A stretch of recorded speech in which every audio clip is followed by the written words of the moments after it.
it's Emily Rand with ESPN ESPORTS, and currently I am joined by the one and only Aches, who intentionally or unintentionally has kind of become the villain of the weekend. I am going to start there. How does it feel to win this match with what happened yesterday?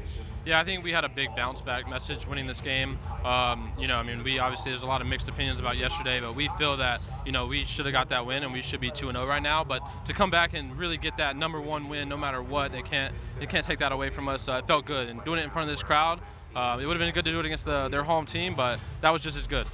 Yeah. So talk me through yesterday and how you guys were feeling internally after you found out on stage that they were going to be awarded that win. Yeah, so it's a super frustrating conversation, right? Like, we've debated the thing where it's like, okay, well, we did win up 2-0, right? Mm-hmm. And then they tell us in the middle of the series, hey, we're DQing you for that map. So then it becomes a 30-minute conversation backstage of why we're getting DQ'd, why aren't we reviewing this further. And I think for them to do it mid-series is an issue, right? I think it should be something that's reviewed later on, because there's a lot of factors in Call of Duty, a lot of momentum, emotional situations where you can't just tell a team like, hey, you're DQ'd, and now they got to regroup after arguing with staff for 30 minutes, right?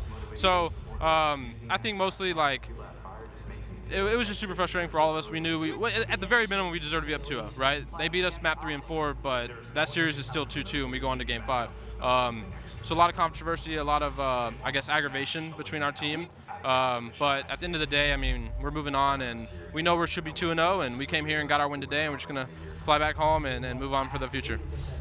You guys released a really well-written statement in terms of what the team's perspective is on it. Do you think this will help maybe put pressure on the league, or maybe they can put pressure on Infinity Ward to get a blanket ban or something going? I guess what do you and the team hope to come out of this? Yeah, sure. We definitely want, I think there's two parties at fault here, Activision and Infinity Ward. We don't blame Minnesota at all. Their hands were kind of tied. There was nothing really they could do about it, but Activision and Infinity Ward are fully at fault here.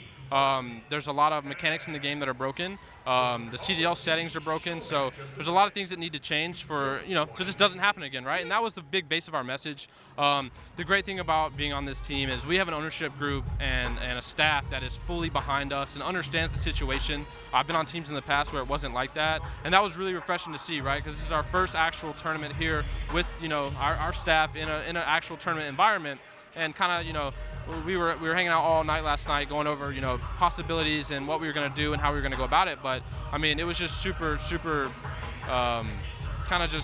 we picked the right home, right, for us to know that we have people behind us that are going to back us like that. That's actually super important, because I think one of the things that people were afraid of when franchising came to COD is are people going to understand COD? Are they going to understand us? I feel like COD players, one of the things I really love about coming into COD competitive is that COD players are always really outspoken in terms of trying to change things that are better for the players, whether it's in-game stuff or tournament stuff. So how does it feel to be on the Guerrillas and making that transition from what COD was to a franchise system? Yeah, so you made a great point. I think there's a lot of franchises that aren't like ours, right? That are fully invested in our team and understanding they know what's better for the game. And I think a lot of fans see it as, pros are complaining. It's just a lot of just ignorance, but in reality, we want the game to be the best it can be, right? We're not just complaining to complain. We spend 8-10 hours a day, 7 days a week playing this game, and we're paid to do it professionally. We travel the world to do it. We want to have the absolute best environment to compete in. But yeah, the LA Guerrillas have just treated us like such a family, and for them getting into balled in later than a lot of other rosters, and us forming our team later in the roster mania period, it was just great. We picked the right home. We're all super happy, and we're excited for the future. So outside of, I mentioned that you guys have kind of taken on the villain role here in Minnesota just by default. What do you want people to know the most about the Guerrillas? What is your team's strength? So a power rankings came out before this event, and they were horrible, right? They were horrible. They have been proven to be false on multiple levels. Yes. Yeah, there was a lot of bias into that. A lot of people saying we were unprepared, et cetera, et cetera. And truth be told, we saw we had Minnesota the first match, so we know we didn't really have to prepare for that. But in reality, making power rankings are fun, right? But a lot of people take them serious, and it didn't really reflect scrim results or anything else. It kind of just reflect personal opinions. But at the end of the day, us kind of changing those power rankings were important for us. But to speak on the villain part, I mean, when we were building this team, when I had originally reached out to the Guerrillas, I told them, like, hey, I want to be a villain in this franchise league, right? I want LA to be our home. I want a really rival optic, but at the same time, I want to be known as, like, we're going to be this blunt force. We're going to come at you hard. We're going to speak our minds, and that's just going to how it's going to be.